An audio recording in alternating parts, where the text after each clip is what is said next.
El aire en el contenedor de carga era tan denso que casi se podía masticar.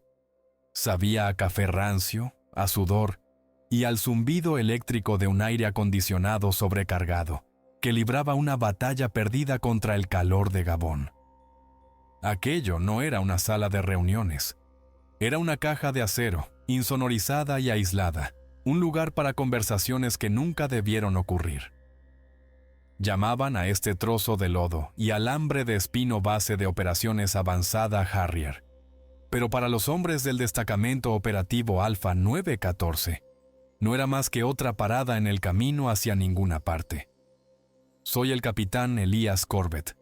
Comando a estos hombres, los Night Stalkers, y mientras observaba a los dos individuos frente al contenedor, un agente de la DIA con un polo manchado de sudor y un coronel del SOCOM con un rostro que parecía tallado en granito, supe que esto era algo más que una simple parada. «Caballeros», comenzó el coronel, con una voz grave y rasposa que cortaba el zumbido del aire acondicionado. «A las 0400 horas estarán en el aire. Su misión es la Operación Fauces Verdes». Una imagen satelital cobró vida en el monitor detrás de él. Un remolino mareante de color verde. La cuenca del Congo. Un lugar que Dios terminó de crear y que luego intentó olvidar rápidamente. Escoltarán a 2 activos civiles. Intervino el hombre de la DIA, señalando a un par de hombres sentados con incomodidad a un lado. El Dr. Lang Serrano, paleobiólogo, y el Dr. Eldon Coyle, geofísico. Su objetivo oficial es proporcionar seguridad mientras investigan informes de extracción ilegal de uranio, enriquecido en una mina abandonada de la época de la Guerra Fría. Sentí una contracción familiar en la mandíbula. Era demasiado limpio, demasiado simple. El sargento maestro Harlan Merrow, mi mano derecha y lo más parecido a un alma que tenía este equipo, me miró desde el otro lado del contenedor. Hizo un gesto sutil, casi imperceptible, negando con la cabeza. Pensábamos lo mismo. Esto apestaba. «Es mucha potencia de fuego para un trabajo de niñera, coronel», dije, manteniendo un tono nivelado. Señalé los nuevos maletines de equipo que nos habían entregado. Sensores ambientales experimentales, munición con núcleo de tungsteno. Los ojos del coronel no vacilaron. «Se sabe que los contrabandistas en esta región están bien armados. Queremos que estén preparados para cualquier contingencia. Una mentira limpia, pulida y profesional». Miré a mi equipo. Ellos también eran profesionales. No cuestionaban, al menos no en voz alta. Simplemente se preparaban. El sargento de personal Vic Randall ya estaba catalogando mentalmente el equipo de comunicaciones que necesitaría, trazando patrones con los dedos sobre su rodilla. El sargento de primera clase Jericho Draem, nuestro especialista en armas pesadas, tenía la mirada plácida de un hombre que contempla la mejor manera de convertir un paisaje en un cráter. A su lado, el sargento Eden Bosch, el más joven, nuestro explorador y francotirador, era pura energía contenida, con los ojos fijos en el mapa, absorbiendo cada detalle. Y el sargento de primera clase Rohan Kestrel, nuestro médico, simplemente Doc, tenía una ligera sonrisa burlona. Ya había visto esta película antes. Siempre apreciaba el humor negro de la escena inicial. Los civiles eran otra historia. El doctor Serrano parecía a punto de saltar de su propia piel. Sus ojos estaban muy abiertos y se movían constantemente por la caja de acero, como si esperara que un jaguar saltara de las sombras. El Dr. Coyle, por otro lado, irradiaba una arrogante seguridad en sí mismo. Apenas nos miraba, concentrado en una tableta de datos que sostenía entre las manos. Nosotros solo éramos los músculos, la ayuda contratada para cargar las armas y morir si era necesario. La fricción ya estaba allí, una baja carga estática en el aire húmedo. «Este es el Dr. Lang Serrano y yo soy el Dr. Eldon Coyle», anunció el arrogante, como si debiéramos haberlo sabido. Ni siquiera se puso en pie. Lo ignoré y me concentré en el coronel. «¿Qué más no nos está contando, señor?». El coronel se acercó, bajando la voz. Perdimos un activo de alto valor en ese sector hace unos meses. Se cortó toda comunicación. La misión también implica una evaluación biológica preliminar del área. Esos sensores no son negociables. Un activo de alto valor. ¿Un satélite? ¿Un dron? ¿Un equipo entero? La vaguedad era la parte más alarmante. Mis hombres ya estaban sacando sus equipos personales. El ritual de preparación era un bálsamo calmante para los nervios alterados. El familiar clic-clac de los cerrojos de los fusiles siendo revisados, el crujido de las correas de nylon, el murmullo bajo de las conversaciones cruzadas. Draem sopesando su ametralladora MK-48. Bosch limpiando con cariño la lente de su mira telescópica. Esta era nuestra iglesia, la liturgia de la guerra. Ellos confiaban en que yo los guiaría, y yo confiaba en que ellos me seguirían. Pero esta vez, sentía que los estaba llevando con los ojos vendados hacia el borde de un precipicio. Algo va mal con las imágenes, dije, su voz cortando los preparativos silenciosos. Estaba encorvado sobre su propia terminal, conectado a la señal en vivo. Justo en el centro de su área de operaciones, señor. Hay un agujero.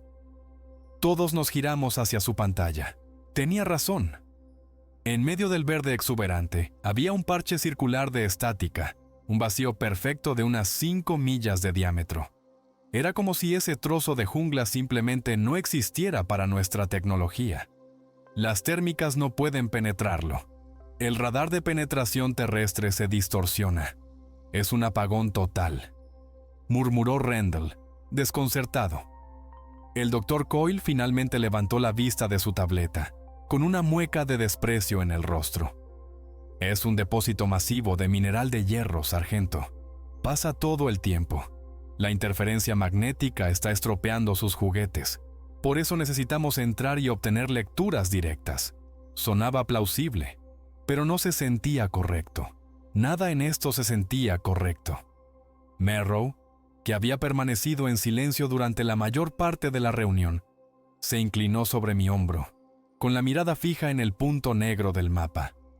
Era un hombre de pocas palabras, pero cuando hablaba, uno escuchaba. Su abuela era de esta parte del mundo y él conservaba las viejas historias. «Los ancianos», dije, con la voz apenas como un susurro, como un fantasma en el contenedor zumbante.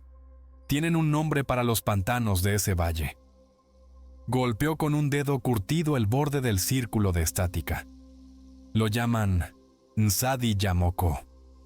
Me miró, con los ojos oscuros por un conocimiento que no figuraba en ningún manual de campo. Significa las fauces que todo lo devoran.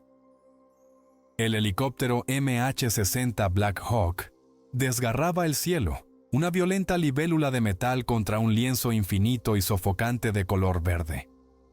El rugido de los rotores era una fuerza física que vibraba a través de las placas del suelo hasta las suelas de mis botas.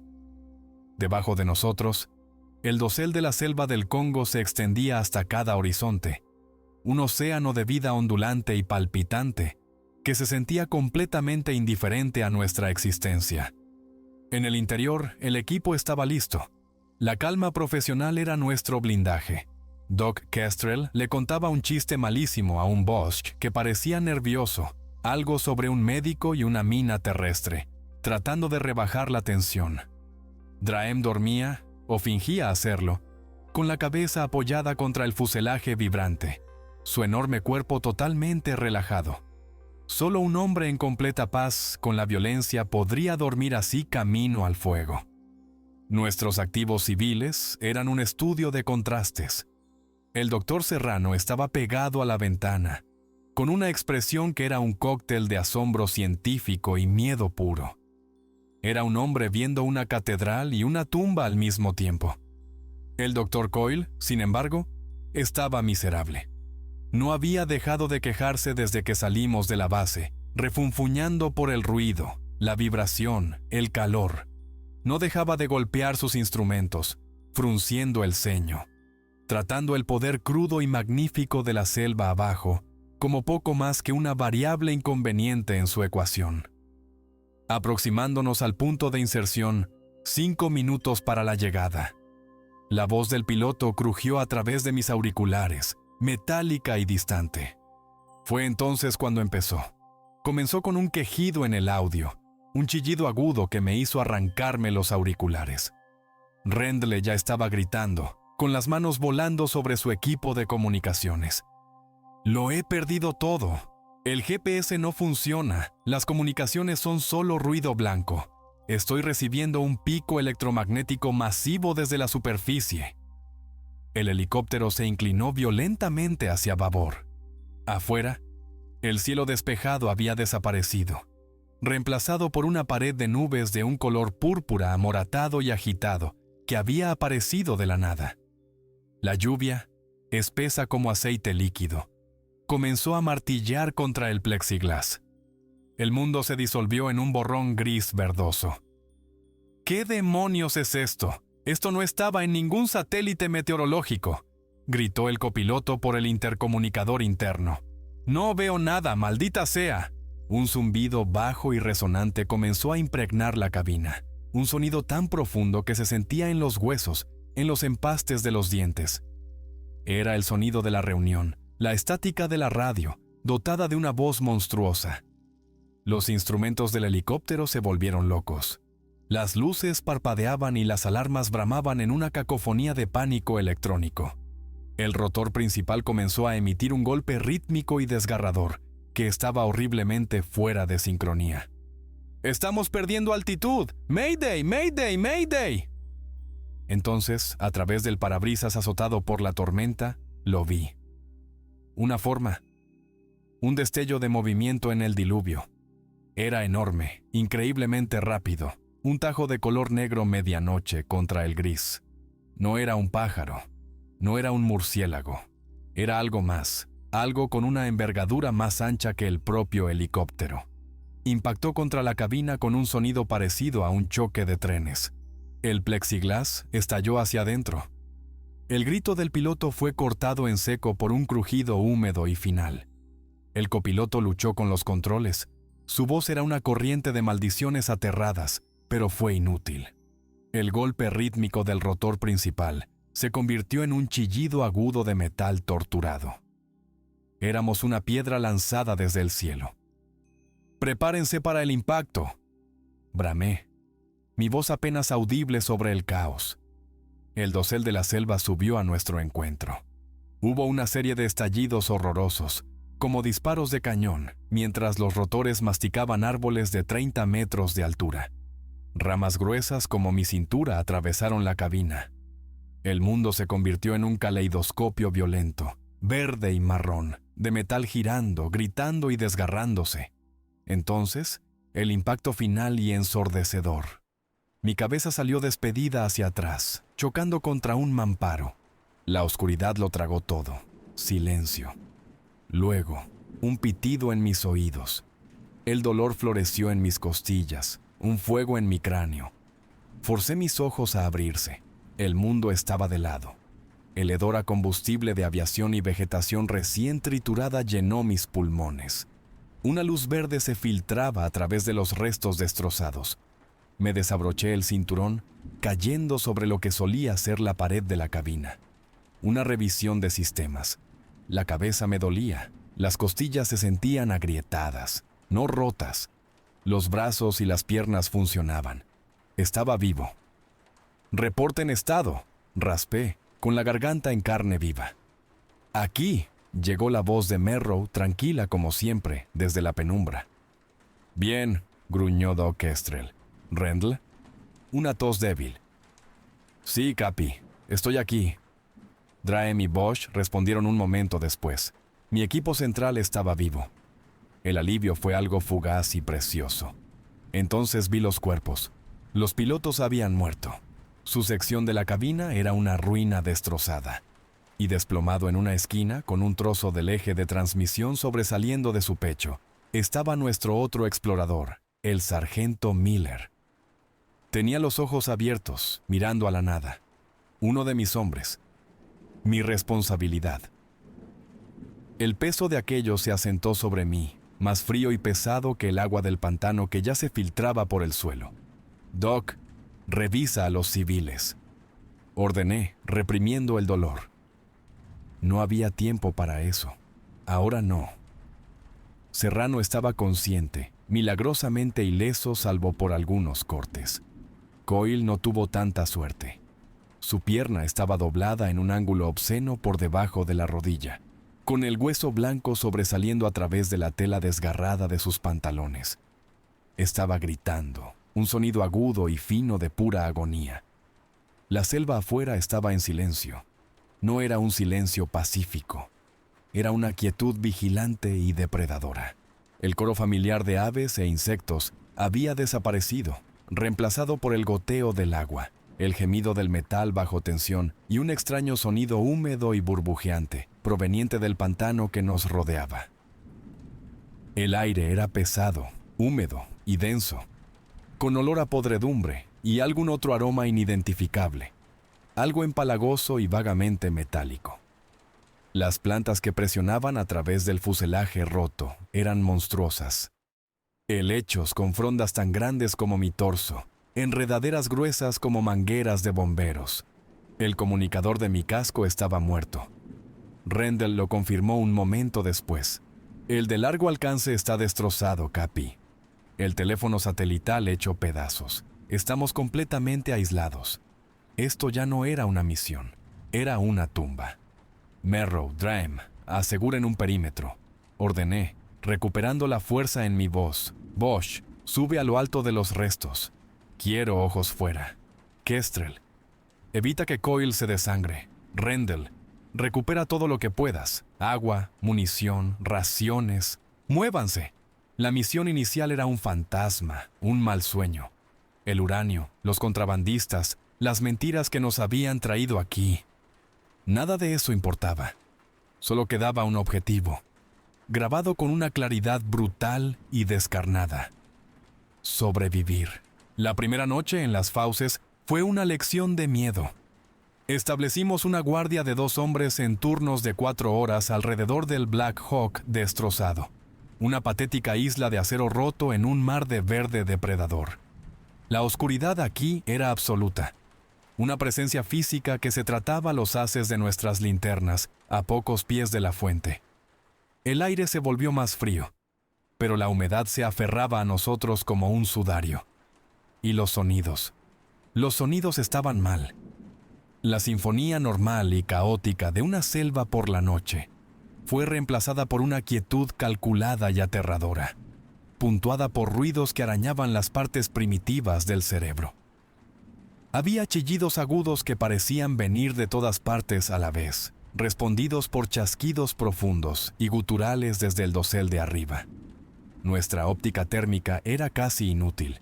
Captaba firmas de calor fugaces, demasiado grandes para ser monos, demasiado rápidas para ser felinos, que aparecían en el borde de los árboles y desaparecían un segundo después, como fantasmas probando nuestras defensas. Cada crujido de una rama, cada onda en el agua negra del pantano, enviaba una descarga de adrenalina a mi sistema. No solo estábamos perdidos, nos estaban observando, nos estaban cazando.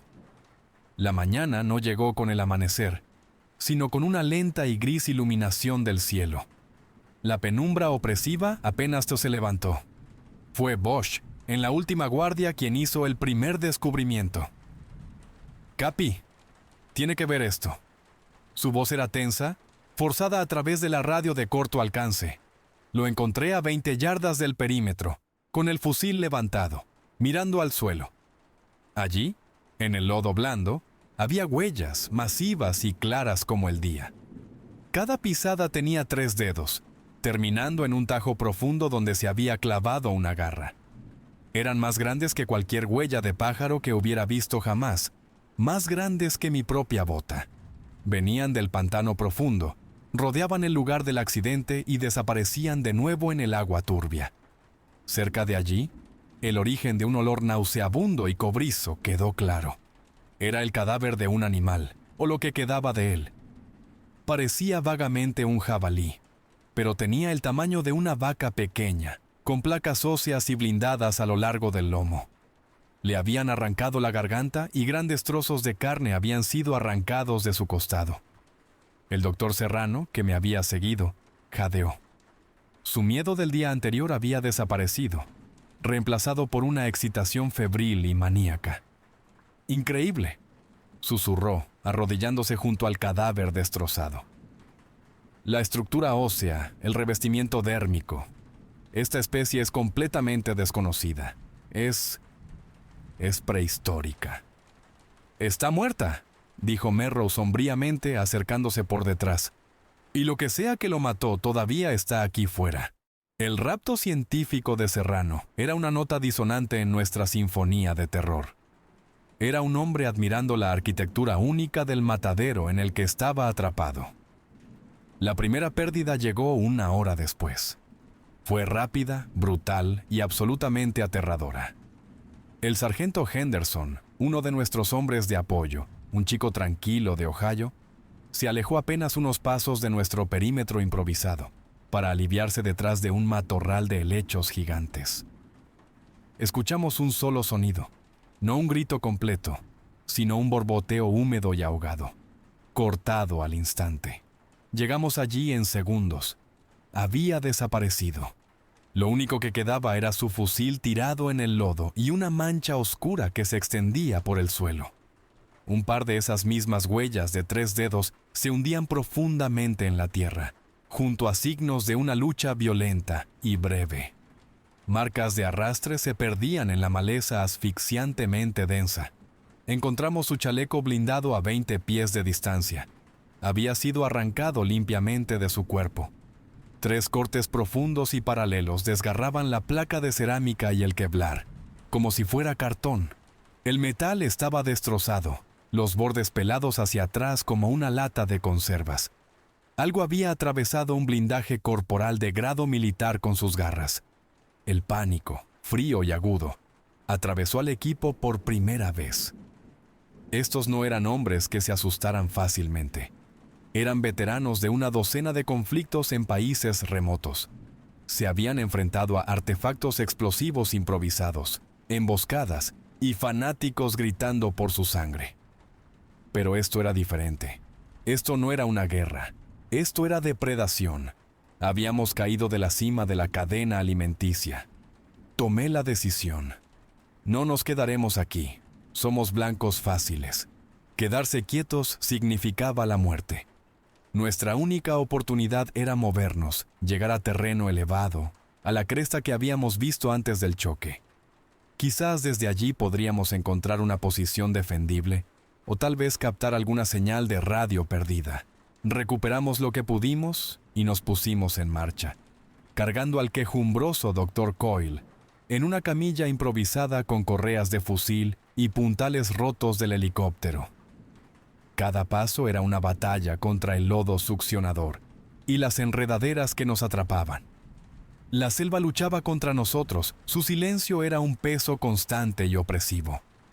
Seguíamos un arroyo marrón y lento, esperando que nos sacara de las tierras bajas pantanosas, cuando el mundo explotó. Vinieron de los flancos, surgiendo de la maleza con una velocidad increíble. Eran el origen de las huellas, criaturas del tamaño de lobos grandes, corriendo sobre 2 patas, equilibradas por una cola larga y rígida.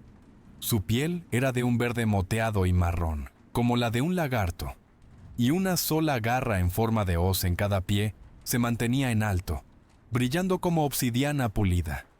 Sus cabezas eran estrechas, llenas de dientes cerrados, y sus ojos tenían el amarillo frío e inteligente de un ave rapaz. Deinonychus. El nombre surgió de algún rincón olvidado de mis clases de ciencias de la escuela. Acechadores de río. No solo cargaron, se coordinaron. 2 nos flanquearon por la derecha, atrayendo nuestro fuego, mientras 3 más surgían por la izquierda, lanzándose hacia Coyle en la camilla. Fue un asalto táctico y planeado. «Contacto a la izquierda», rugí, mientras mi fusil MK-17 retrocedía contra mi hombro. Las balas de 7,62 milímetros impactaron en la criatura líder, pero su piel escamosa parecía absorberlas. Se tambaleó pero siguió avanzando. Esas cosas estaban hechas para aguantar golpes. ¡Apunten a los ojos! ¡A las articulaciones!, bramó Merrow, disparando ráfagas controladas con su propio fusil. Bosch derribó a uno con un disparo perfecto a través de la cuenca del ojo. Se desplomó en un montón, pero otro ocupó su lugar instantáneamente. Drem, en la retaguardia de nuestra formación, lanzó un grito de guerra y el distintivo golpe de su lanzagranadas M320 resonó en la selva. El proyectil de alto explosivo de 40 milímetros alcanzó al segundo atacante por la izquierda, y la criatura simplemente detonó en una lluvia de sangre verde y carne destrozada. La pura violencia de la explosión pareció aturdir a los demás. Vacilaron, ladeando sus cabezas reptilianas, antes de fundirse de nuevo en la selva tan rápido como habían aparecido. La lucha había durado menos de 30 segundos. El silencio que siguió fue ensordecedor.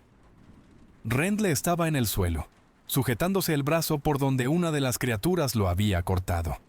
Doc Kestrel ya estaba sobre él, aplicando un vendaje de combate. Coyle gritaba histéricamente con los ojos desorbitados por la locura. Serrano, sin embargo, miraba el cadáver destrozado del raptor que había explotado, con una expresión no de horror, sino de un descubrimiento místico e insano. «Dios mío», susurró. «Son cazadores de manada, comportamiento social. Este ecosistema no es solo una reliquia, ha evolucionado». Lo agarré por la parte delantera de su camisa, con mi rostro a centímetros del suyo. «Hay gente muriendo», gruñí, perdiendo finalmente el control. «Esto no es un maldito documental de naturaleza. Esto es un cementerio». Se encogió, y la curiosidad científica en sus ojos fue finalmente reemplazada por un destello de miedo. Todos lo supimos entonces. Este lugar no era solo una selva. Era un infierno prehistórico, vivo y palpitante. Y nosotros éramos la carne fresca. La marcha se convirtió en un penoso avance por el purgatorio. Atravesamos los pantanos, con el aire cargado de humedad y el sabor metálico de la sangre. Cada paso era una apuesta. El suelo bajo nuestros pies era una sopa traicionera de lodo y raíces enredadas. La propia selva se sentía maligna. Las hojas gigantes y caídas parecían observarnos, y las gruesas enredaderas esperaban para hacernos tropezar. Éramos una columna de fantasmas, cubiertos de inmundicia, con rostros demacrados y pálidos bajo la mugre. Cargar al Dr. Coyle era una pesadilla. Su pierna era un desastre, y a pesar de los mejores esfuerzos de Doc Kestrel, la infección estaba apareciendo. Sus lamentos eran una banda sonora constante y lúgubre para nuestra travesía, un reminder de nuestra vulnerabilidad. Era un peso muerto que nos retrasaba y nos convertía en un objetivo más tentador, pero no podíamos abandonarlo. Todavía no. La evidencia de los verdaderos señores de este lugar estaba por todas partes. Vimos árboles de 60 centímetros de diámetro partidos por la mitad a 3 metros del suelo, con la madera astillada como por una fuerza inmensa y descuidada. Encontramos el cadáver parcialmente devorado de uno de los acechadores, con la caja torácica aplastada hacia adentro y marcas de mordiscos del tamaño de platos llanos en su piel. Algo más grande y feroz cazaba a los cazadores aquí. Después de lo que parecieron días, atravesamos una línea de árboles gigantescos parecidos a manglares y nos encontramos en la orilla de un río. Era ancho, de al menos 200 yardas de ancho, y el agua tenía el color de la leche con chocolate, moviéndose con una corriente lenta pero poderosa. La orilla opuesta, nuestro camino hacia el terreno elevado, parecía un mundo de distancia. Estábamos dispersos por la orilla, recuperando el aliento, cuando Merrow levantó de repente una mano. «¡Alto! ¡Que nadie se mueva!». Su voz era baja, tensa con una presión que nunca le había oído antes. Nos quedamos inmóviles, con los dedos en los gatillos, escudriñando la orilla opuesta, los árboles, el cielo. «El agua», susurró Merrow. «Miren el agua».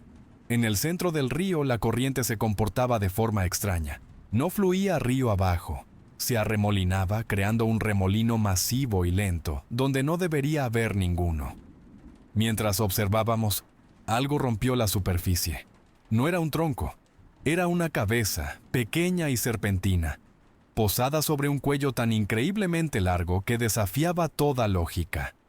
El cuello emergió del agua turbia, subiendo más y más, hasta que la cabeza estuvo a 30, luego a 40 pies sobre la superficie del río. Se movía con una gracia lenta y deliberada, como una grulla inspeccionando sus alrededores. La piel era un mosaico de verde y gris, resbaladiza y reptiliana, pareciendo menos carne y más piedra húmeda cubierta de musgo. Sus ojos eran orbes negros, como vacíos, antiguos y totalmente carentes de cualquier emoción que pudiéramos comprender. Mi mente luchaba por procesar lo que estaba viendo. Era un mito, una leyenda susurrada por pescadores supersticiosos, una historia de un libro de criptozoología, Mokele Mbembe, y era real. Serrano dejó escapar un sonido ahogado, una mezcla de terror y asombro. Un saurópodo, tartamudeó. Un saurópodo vivo. Debe ser un herbívoro, un rumiante. Sus palabras murieron en su garganta. Como para burlarse de su suposición, la atención de la criatura se fijó en algo en el agua cerca de la orilla lejana. Un cocodrilo enorme. Un monstruo por derecho propio de al menos 20 pies de largo. Se deslizaba por las aguas poco profundas. El largo cuello descendió con la velocidad de una serpiente atacando. La pequeña cabeza se abrió para revelar unas fauces mucho más grandes de lo que parecía posible. Atrapó al cocodrilo gigante por la mitad del cuerpo. Lo levantó del agua con una fuerza sin esfuerzo. Y todos escuchamos el crujido explosivo y nauseabundo cuando su columna vertebral se partió. La bestia luego lanzó al reptil destrozado como un hombre que se traga una pastilla y sumergió su cabeza de nuevo bajo la superficie. Todo el evento terminó en segundos. Una exhibición de poder casual y apocalíptico. Nos quedamos allí, petrificados, con nuestro armamento avanzado pareciendo juguetes de niños. Lo que había en el agua no era un gigante gentil. Era el depredador supremo de todo este maldito valle. Era un dios de este infierno verde. El silencio se prolongó. Incluso Coyle había dejado de gemir. Éramos hormigas que acababan de ver a una bota aplastar a una araña. «Bien», dije con la voz ronca. «Nuevo plan. No cruzaremos este río, no por aquí». El impacto psicológico fue devastador. Los acechadores eran monstruos contra los que podíamos luchar, a los que podíamos matar. Operaban en un nivel que entendíamos. Pero esto era diferente. Esta era una fuerza primordial de la naturaleza contra la cual nuestras balas y bombas no significaban nada. Pude ver la esperanza escapándose de los rostros de mis hombres, reemplazada por un terror sordo y fatalista. Doc Kestrel se limitó a mirar el agua, sacudiendo la cabeza lentamente, con una sonrisa amarga en los labios, como si el universo finalmente hubiera contado un chiste tan oscuro que ni siquiera él podía reírse. Mientras estábamos paralizados, vigilando el río por si la criatura regresaba, una nueva amenaza se anunció. Una serie de chillidos agudos resonaron desde los acantilados sobre la orilla del río. Miramos hacia arriba justo a tiempo para verlos. Formas que se desprendían de la pared de roca lanzándose hacia nosotros. Eran reptiles alados, como la cosa que había golpeado nuestro helicóptero, con alas correosas y picos largos como lanzas. Pteranodones. Gritones del cielo, sisió Bosch. No eran tan grandes como el primero, pero había una docena de ellos, y sus gritos rajaban el aire. Se sentían atraídos por el olor de la herida de Rendell, por la pierna infectada de Coyle. Eran carroñeros, oportunistas. ¡Contacto arriba!, grité levantando mi fusil. El mundo volvió a sumirse en el caos. Abrimos fuego. El rugido de nuestras armas era un desafío desesperado contra este mundo imposible. Las criaturas eran rápidas, zigzagueando y picando. Una bajó en picado, chasqueando el pico, y arrancó un paquete de suministros médicos del equipo de Kestrel. Otra se enganchó a una mochila que contenía nuestras últimas raciones y se alejó volando, sosteniendo su premio con fuerza. Derribamos a 2 de ellas en el aire y sus cuerpos cayeron al río con un chapoteo. Pero las otras eran demasiado rápidas. Nos acosaron, nos hostigaron y luego se alejaron, desapareciendo de nuevo hacia sus perchas en los acantilados, dejando atrás sus gritos burlones. Nos quedamos sin aliento, conmocionados y con menos suministros. Atrapados. Un monstruo en el agua abajo, monstruos en el aire arriba y monstruos en los árboles a nuestro alrededor. Ya no estábamos simplemente perdidos en la selva. Estábamos atrapados en las mandíbulas de un ecosistema prehistórico, y los dientes se estaban cerrando. El ataque de los gritones del cielo rompió algo en nosotros. No fue la pérdida de suministros, fue la pura y sofocante desesperanza de todo aquello. Atacados desde el suelo, desde el aire, con un titán acechando en el agua. Estábamos atrapados en un infierno de múltiples niveles. Después de encontrar un saliente defendible en la pared de roca para reagruparnos, la rabia contenida que había estado reprimiendo finalmente estalló. El Dr. Coyle deliraba de fiebre. Su pierna era una masa hinchada y descolorida. Rendell estaba pálido por la pérdida de sangre. Mi equipo estaba agotado, aterrorizado y quedándose sin nada. Y el Dr. Serrano estaba junto a un charco, examinando una pluma que había arrancado de una de las criaturas voladoras derribadas, con una mirada de intensa concentración. Esa fue la gota que colmó el vaso. Crucé el espacio entre nosotros en 3 zancadas y lo estampé contra la pared de roca húmeda. La pluma revoloteó de su mano. Sus gafas se torcieron. Sus ojos, muy abiertos por el impacto, finalmente se enfocaron en mí. «¡Se acabó!», gruñí con voz baja y peligrosa. «No más mentiras, no más distanciamiento científico. Usted y Coyle lo sabían. Sabían lo que había aquí dentro. Sabían que esto no se trataba de uranio. Así que me va a decir qué demonios está pasando, ahora mismo, o juro por Dios que lo dejaré aquí para que sus preciosos especímenes lo estudien de cerca». Merrow puso una mano pesada sobre mi hombro. «Tranquilo, Capi». «No», le espeté, sin quitar los ojos de Serrano. «Nada de tranquilo. Hemos perdido a 2 hombres. 2 de mis hombres están muertos por culpa de cualquier secreto que ustedes 2 guardaban. Merecemos la verdad». Serrano, temblando, finalmente se quebró. La presa del secreto profesional y el orgullo académico se desmoronó, y surgió un torrente de confesiones aterradas.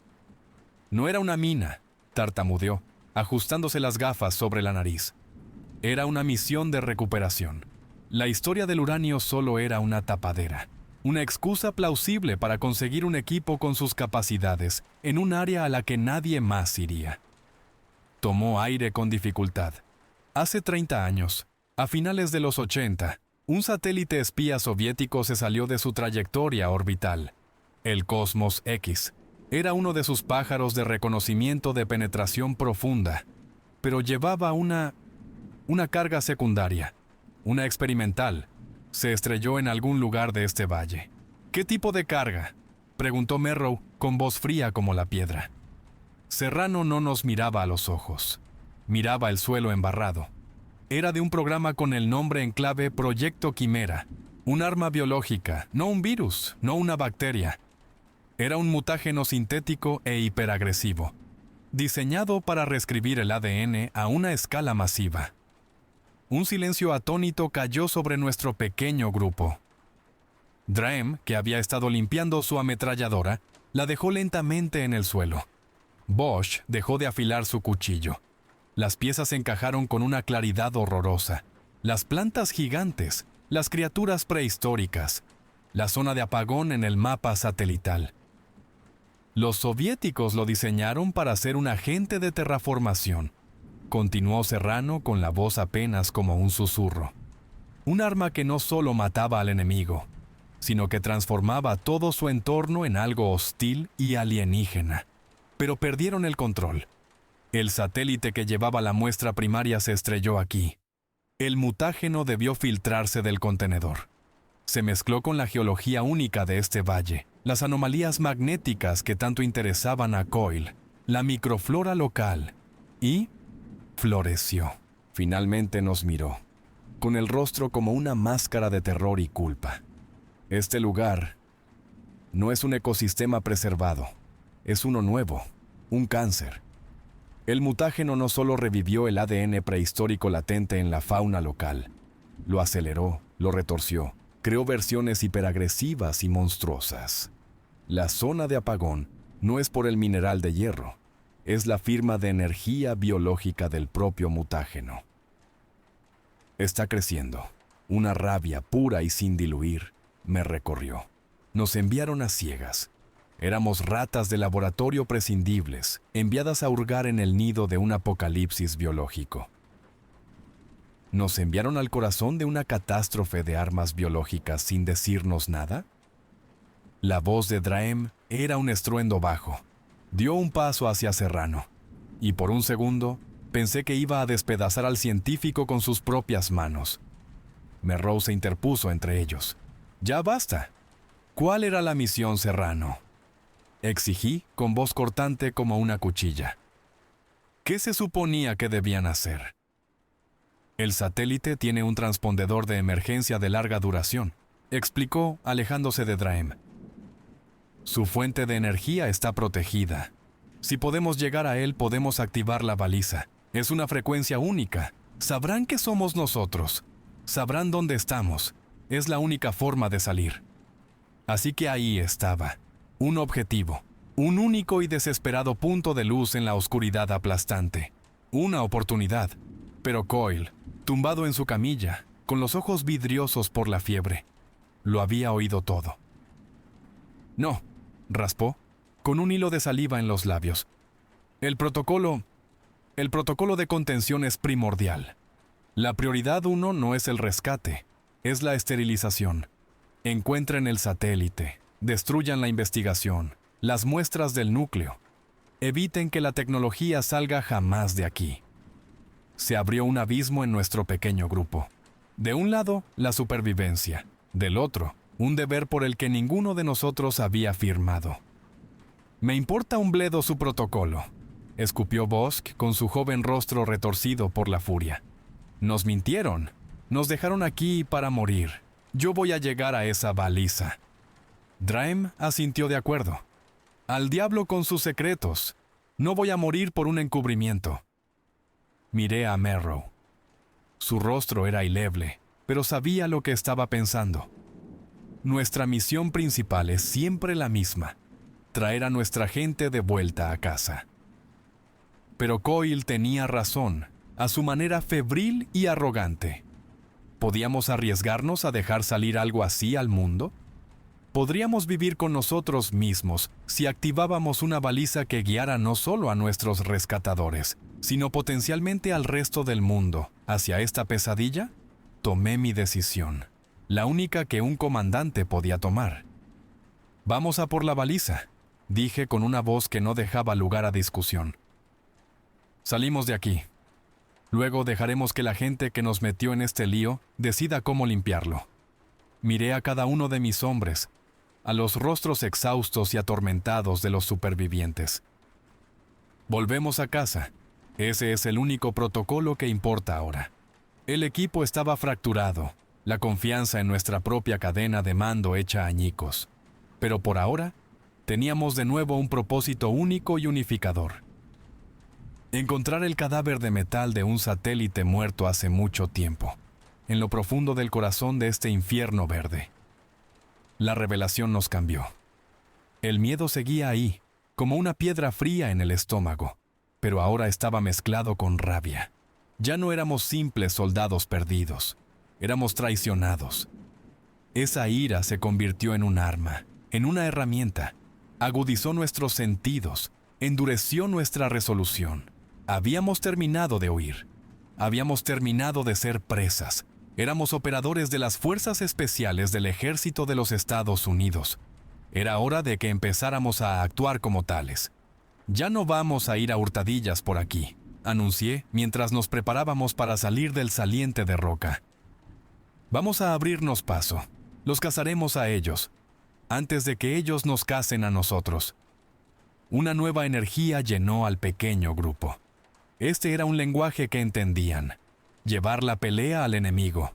Draem, nuestro experto en demoliciones, se convirtió en el arquitecto de nuestra nueva estrategia.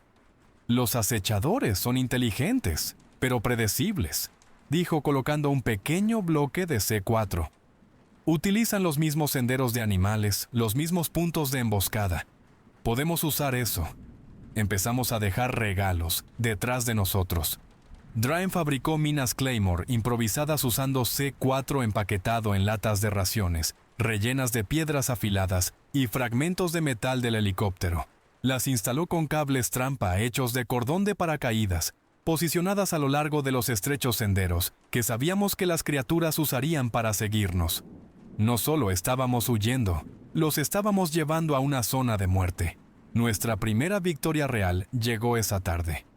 Bosch, explorando por delante, divisó una pequeña manada de acechadores rodeando a otra de esas criaturas parecidas a jabalíes gigantes, que estaba atrapada en un parche de lodo espeso. Era un frenesí alimenticio a punto de ocurrir. Una oportunidad. «Tenemos el terreno elevado», susurró Bosch por la radio con voz tranquila y profesional. «Una pequeña cresta que domina el claro. Línea de visión perfecta». Fue de manual. Una emboscada clásica. Nos movimos a nuestras posiciones, con el lodo succionando nuestras botas. Nuestros movimientos eran lentos y deliberados. Establecimos una base de fuego con la ametralladora MK-48 de Draem, mientras Bosch y yo buscábamos puestos de francotirador. Esperamos.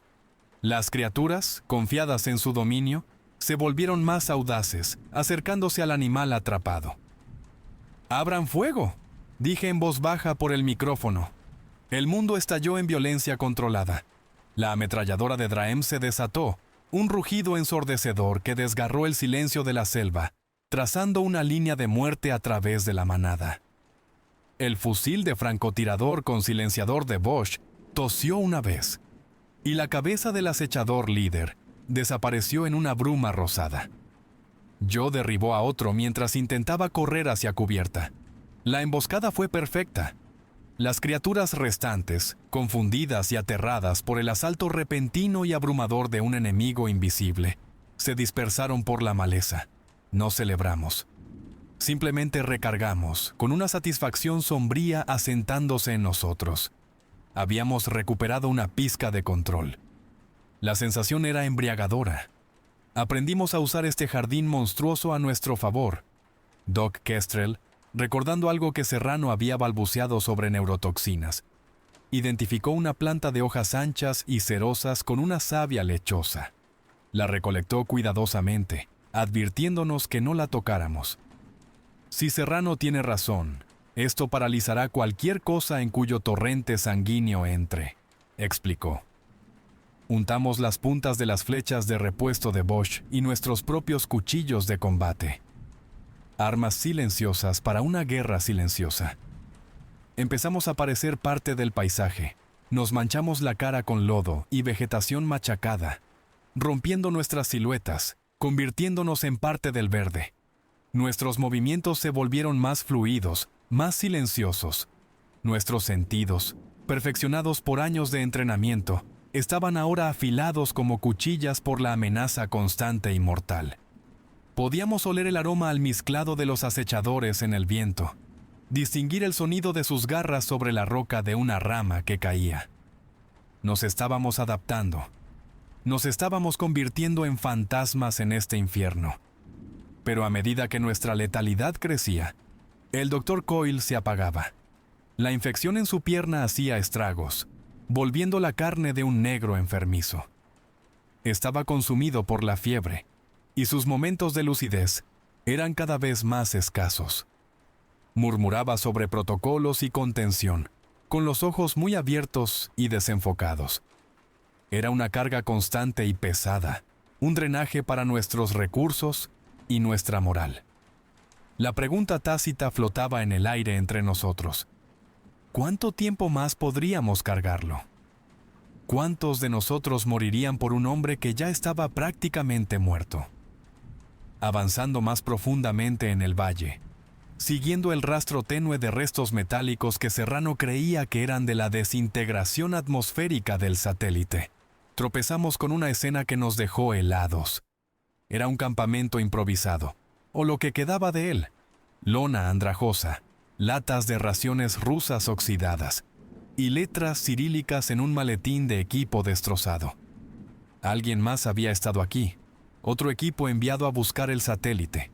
Estaban todos muertos, esqueletos, en su mayoría, limpios de carne y dispersos entre el equipo. Lo que sea que los hubiera golpeado había sido abrumador, pero en su fracaso nos dejaron un regalo. Encontramos varios cargadores llenos para un fusil AK-74, inútiles para nuestras armas, pero la munición era de 5,45 milímetros. Más importante aún, encontramos una funda de mapas impermeable. Dentro había un mapa topográfico detallado del valle, mucho mejor que nuestras imágenes satelitales. En él, una única ubicación estaba rodeada con bolígrafo rojo, una cruda X, marcando un punto en un barranco profundo en la base de la cresta que intentábamos alcanzar, el lugar del impacto. Finalmente teníamos un destino.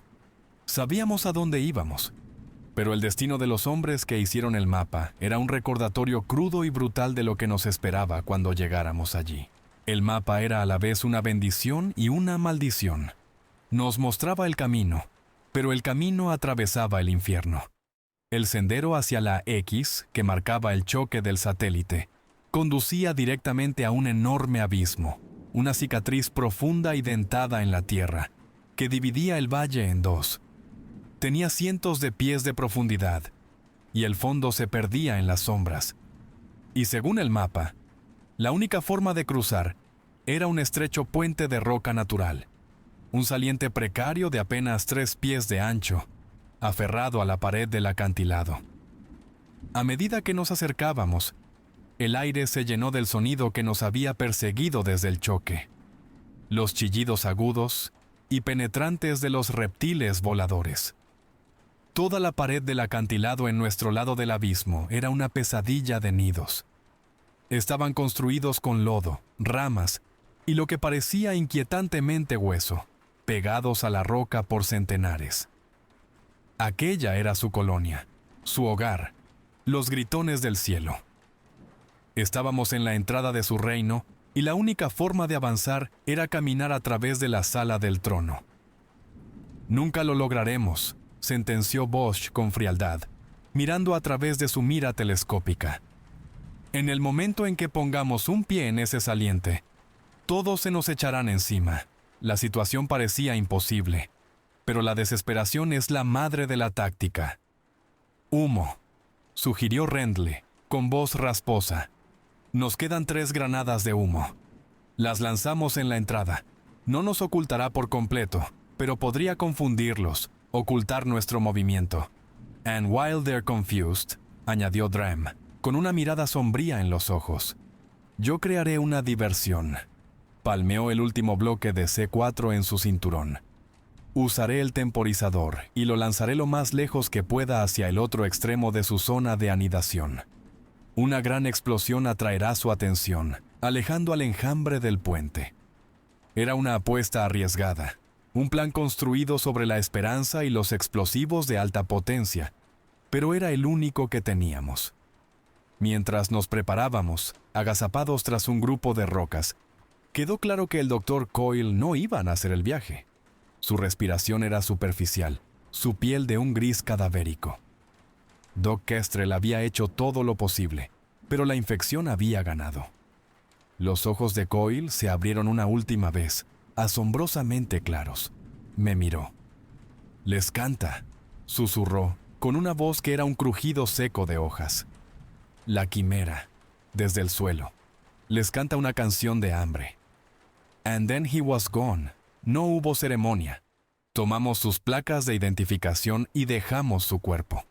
Era un ancla que ya no podíamos permitirnos cargar, pero su muerte nos pesaba de todos modos. Otro fracaso, otro fantasma que nos seguiría. «Vámonos», dije con voz dura. Rendell, lanza el humo a mi señal. Nos movimos hacia el borde del abismo. ¡Ya! Las granadas silbaron, escupiendo espesas nubes de humo gris que se extendieron sobre el saliente, oscureciendo la entrada.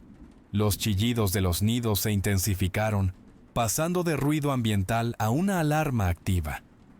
¡Vamos!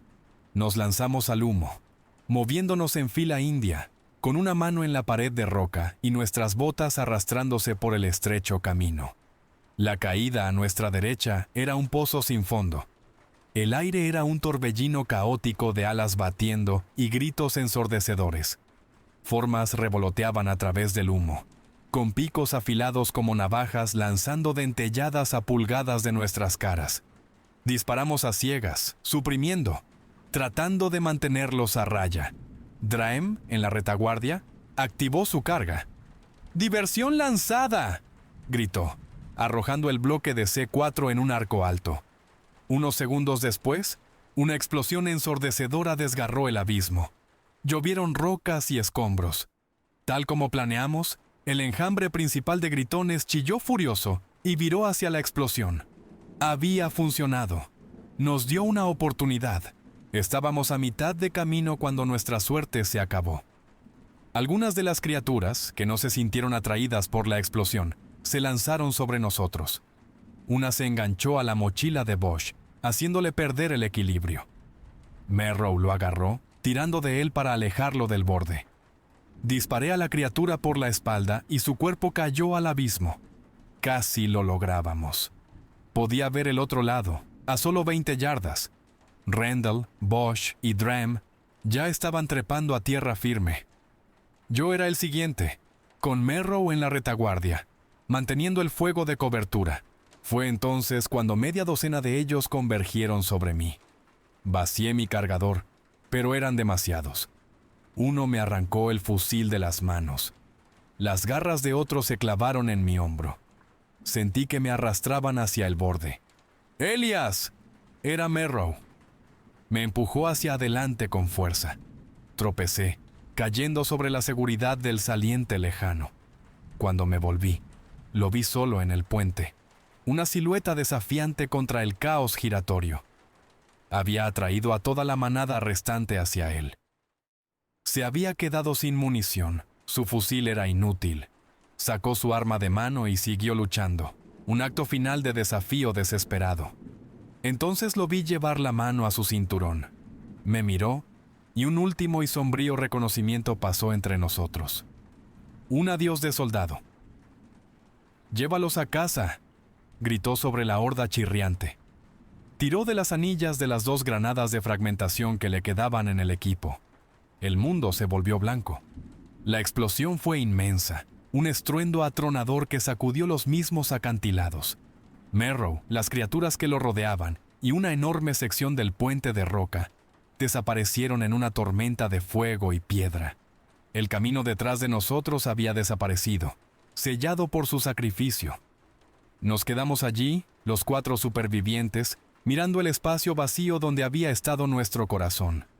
Harlan Merrow, el mejor hombre que había conocido, se había ido. Había muerto salvándome. El costo de nuestro pasaje fue un precio que sabía que pasaría el resto de mi vida tratando de pagar. No había vuelta atrás. Solo quedaba la misión y el peso aplastante del hombre que había dado su vida para que pudiéramos terminarla. El silencio tras el sacrificio de Merrow fue más pesado que cualquier sonido. Ahora éramos 4. Yo, Doc Kestrel, Draem y Bosch. No hablábamos. Simplemente nos levantamos y seguimos adelante, con el dolor como un nudo frío y duro en el pecho de cada uno.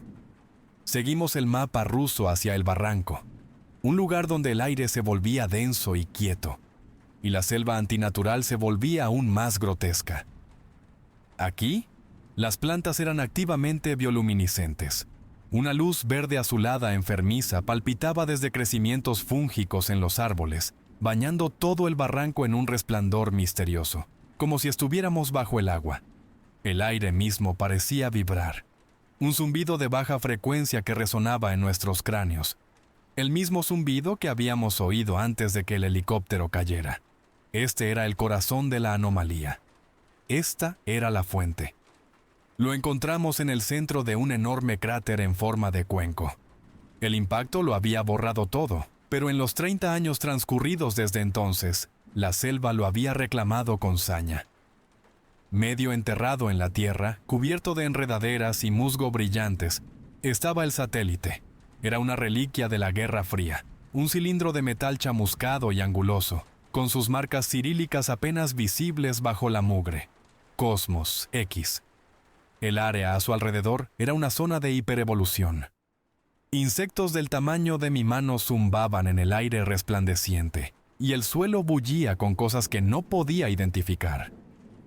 Aquello no era solo el lugar de un accidente, era un santuario, una cuna para el nacimiento de un mundo nuevo y terrible. Bien, acabemos con esto, dije con mi voz sonando plana y muerta en la luz palpitante.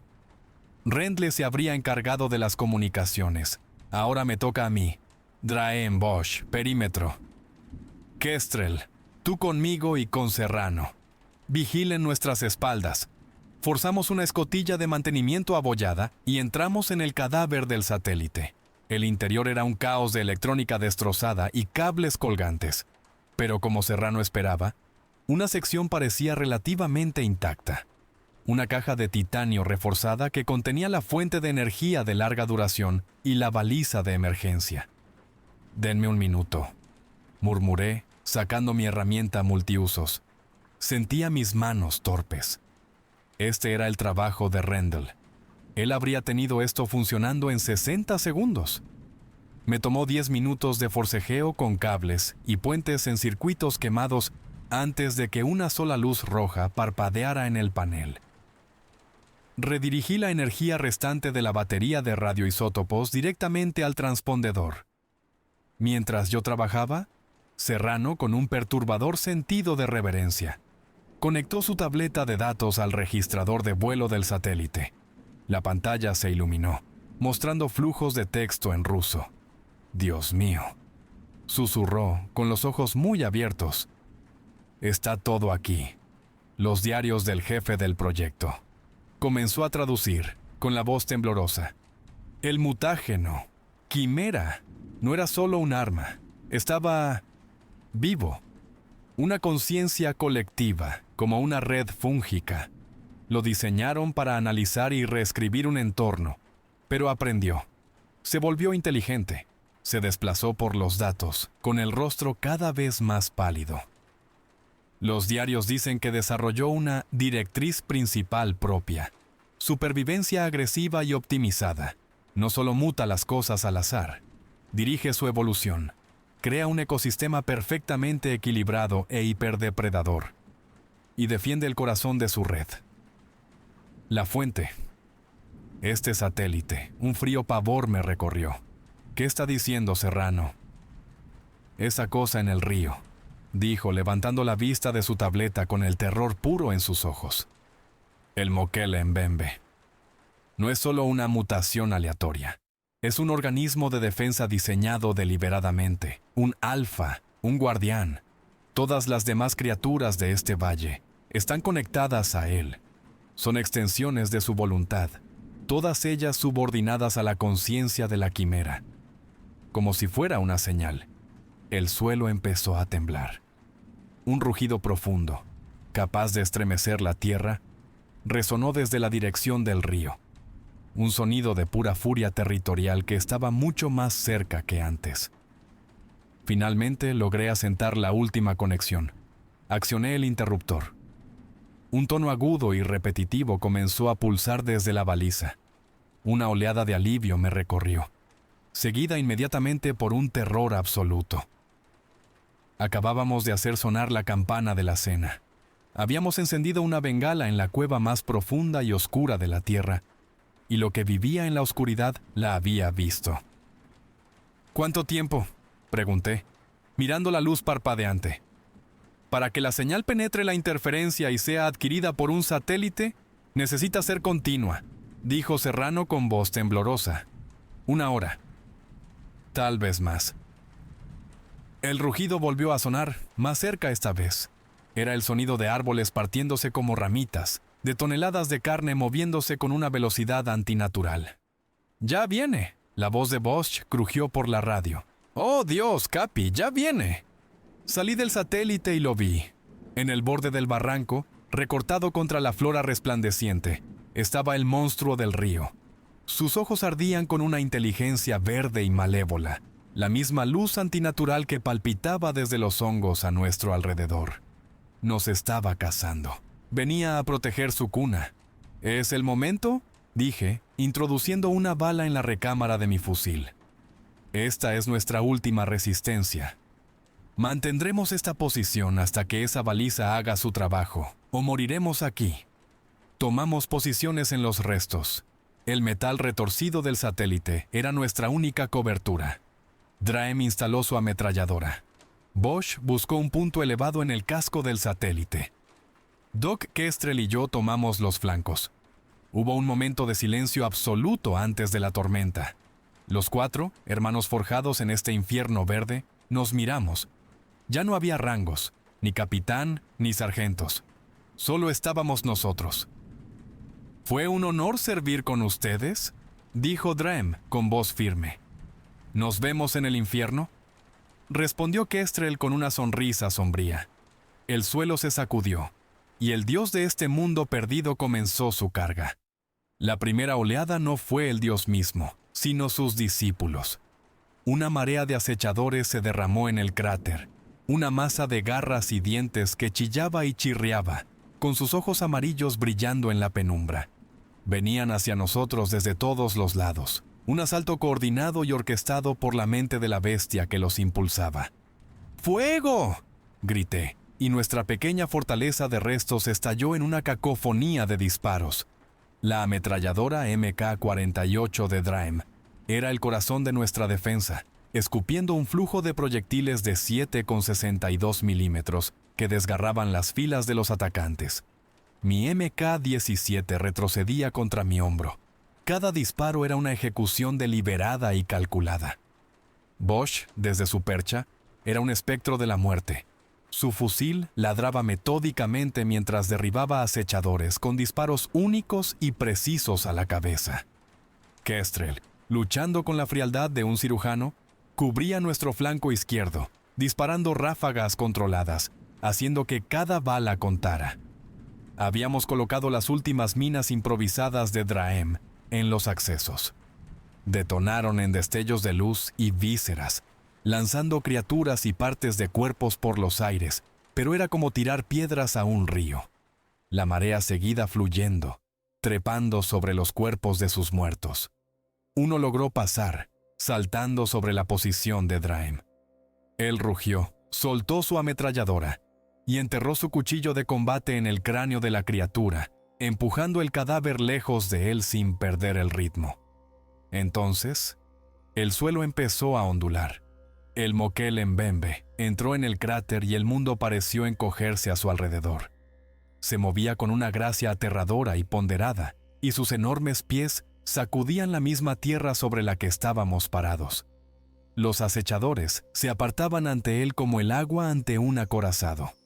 Su largo cuello barrió el área, y sus ojos negros e inteligentes se fijaron en la fuente de su irritación, el satélite y los insectos que disparaban cerbatanas desde él.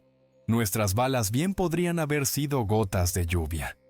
Chispeaban y rebotaban en su piel pétrea y blindada sin efecto alguno. Nos ignoró, con toda su atención puesta en el satélite. Bajó la cabeza, preparándose para aplastar la baliza, para silenciar el ruido intruso en su reino. «Draem, a las piernas, e intenta frenarlo», grité por encima del estruendo. Draem cambió su ametralladora por el lanzagranadas M320. El golpe rítmico del lanzador resonó mientras disparaba proyectiles de alto explosivo a las enormes articulaciones de las rodillas de la criatura. Las explosiones lo tambalearon, haciendo que rugiera de furia y dolor, pero no detuvieron su avance. «Bosch, a los ojos». «Lo intento, Capi. Es como disparar a canicas en un terremoto», respondió Bosch a gritos, mientras su fusil restallaba intentando acertar en la cabeza, que no dejaba de moverse a 40 pies de altura. El monstruo estaba a 10 yardas del satélite. Su sombra caía sobre nosotros, una promesa de muerte inminente y aplastante. Su cabeza descendió como una serpiente, abriendo sus fauces de par en par. ¡Su pecho!, chilló una voz. Era Serrano, acurrucado dentro de los restos, con el rostro iluminado por el resplandor de su tableta de datos. Los diarios soviéticos. Tiene un órgano central, un bioreactor. Es donde la quimera concentra su energía. Está ubicado en un parche de tejido más blando, justo debajo del cuello, donde se une al torso. Un impacto directo y potente podría provocar una reacción en cadena. Todos lo vimos al mismo tiempo. Una sección de piel en su pecho masivo que palpitaba con una tenue luz verdosa, la misma luz que impregnaba el barranco. El corazón de la bestia. Draem me miró. Le quedaba su última arma, el bloque final y más grande de C4 que había guardado. El detonador estaba en su mano. No había otra forma. Ambos lo sabíamos. No había manera de lanzarlo con suficiente precisión. No había forma de acercarse sin ser aplastado como una mosca. «Cúbranme», dijo, con voz tranquila.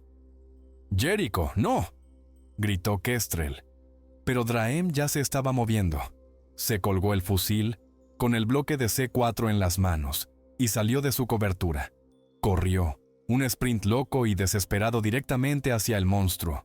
Bosch y yo mantuvimos un flujo furioso de fuego de supresión a la cabeza de la criatura, intentando atraer su atención. Por un momento, funcionó. La cabeza del monstruo se levantó, con los ojos fijos en nosotros. El origen de los insectos que picaban en su piel. Eso le dio a Draem la oportunidad que necesitaba. Estaba sangrando por una docena de cortes, con la pierna arrastrándose por una herida que ni siquiera lo había visto recibir, pero siguió corriendo. Llegó a la enorme pata delantera de la criatura que estaba apoyada contra el suelo, y comenzó a trepar por ella como si fuera un árbol. La bestia rugió, sacudiéndose, intentando quitárselo de encima, pero Draem se mantuvo firme. Llegó al punto verde palpitante de su pecho. Con su último aliento de fuerza, empujó el bloque de C4 profundamente en un pliegue de piel y activó el detonador. Se volvió hacia nosotros una última vez, y creo que sonrió. La explosión no fue un sonido. Fue un evento físico que desgarró el mundo. Un sol floreció en el pecho del monstruo. Un destello de energía pura y candente, que lo vaporizó todo. Una onda de choque nos lanzó contra el casco del satélite. El Mokele Mbembe permaneció de pie un solo segundo, en silencio, con un agujero ardiendo en su núcleo, antes de lanzar un rugido final y mudo de incredulidad. Entonces, con un gemido que pareció provenir del planeta mismo, el dios de este infierno verde se desplomó contra la tierra, y su caída sacudió los cimientos del valle. Los acechadores restantes, con su líder, su nexo, su dios, ahora muerto, cayeron en el caos más absoluto. Su mente de colmena estaba destrozada. Chillaron de confusión y miedo, volviéndose unos contra otros o huyendo de regreso a la selva resplandeciente. El silencio descendió. El tono pulsante de la baliza era el único sonido. Habíamos ganado. Yo, Kestrel y Bosch, los últimos del ODA 914. Estábamos solos en un cráter lleno de muertos, mirando el cadáver de un monstruo de mitología, con los oídos zumbando, los cuerpos rotos y las almas vaciadas. Habíamos sobrevivido, pero no estaba seguro de si lo que quedaba de nosotros todavía podía llamarse victoria. Pasamos el resto de la noche a la sombra del dios muerto, esperando. No hablábamos, no quedaba nada por decir.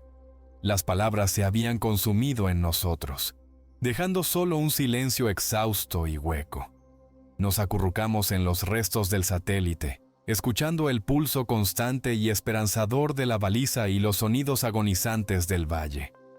Recargamos nuestras armas, las limpiamos con manos temblorosas y vigilamos la selva brillante, esperando que la muerte viniera a por nosotros en cualquier momento. Pero nada vino. Con su amo muerto, La malevolencia del valle se había roto, dejando solo una quietud encantada y antinatural. Llegó el amanecer y con él, un sonido que pensé que nunca volvería a escuchar, el trueno rítmico y cortante de los rotores de helicóptero. Al principio, pensé que era una alucinación, un truco final de una mente destrozada por el trauma. Pero el sonido creció, se hizo más real.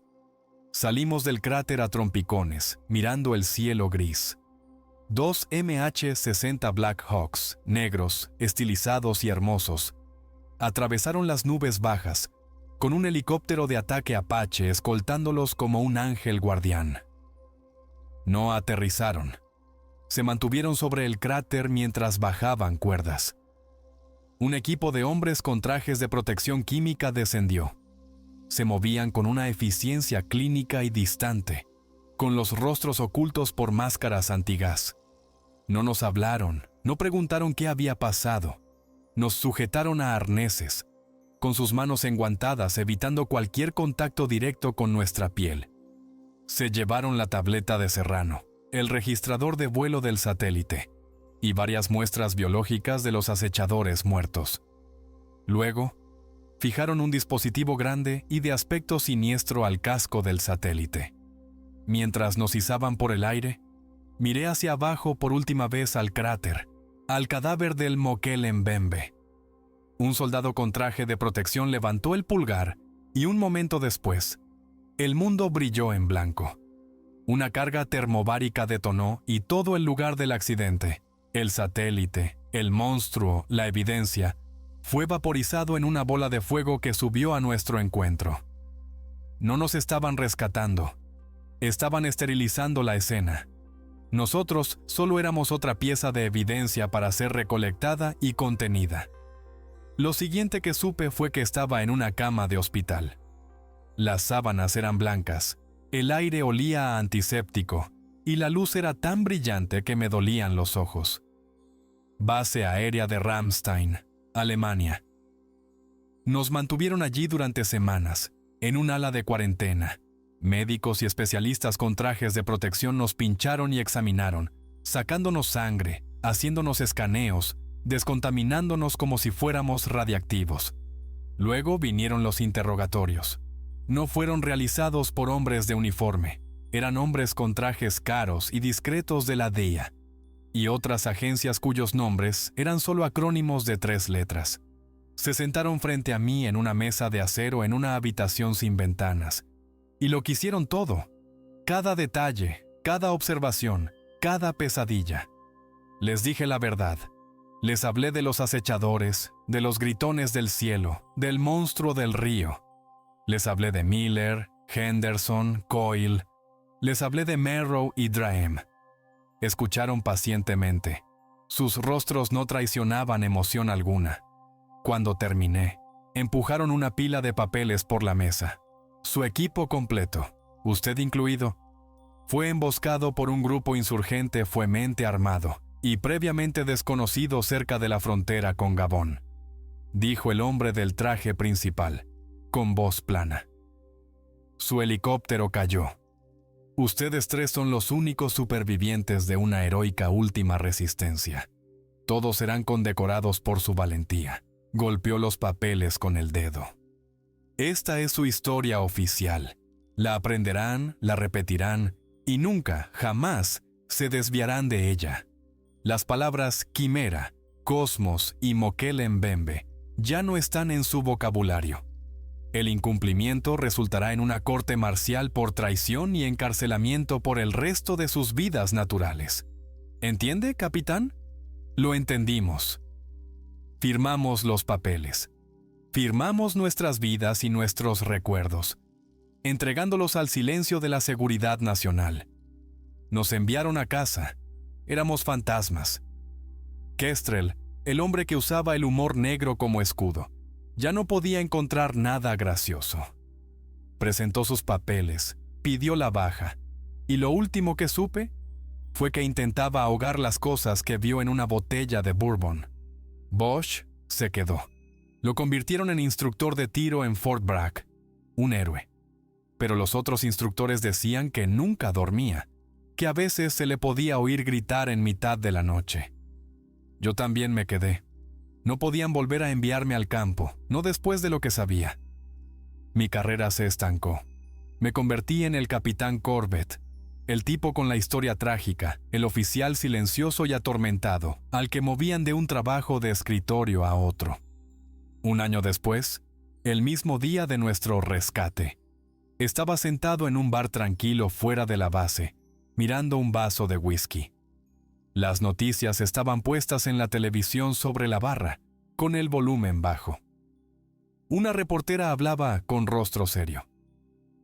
Se están reportando cambios ecológicos inexplicables por parte de científicos en una región remota de la cuenca del Congo, decía, mientras fotos satelitales de una selva exuberante y antinaturalmente vibrante aparecían en pantalla. Un crecimiento explosivo en la biomasa y una serie de informes no confirmados de nuevas especies agresivas tienen a los expertos desconcertados y preocupados. Miré la pantalla, luego bajé la vista a mis manos. Estaban cubiertas de cicatrices, tenues líneas blancas contra mi piel. Recordatorios. Podían clasificar los archivos, enterrar la verdad y silenciar a los supervivientes, pero no podían matar la fuente.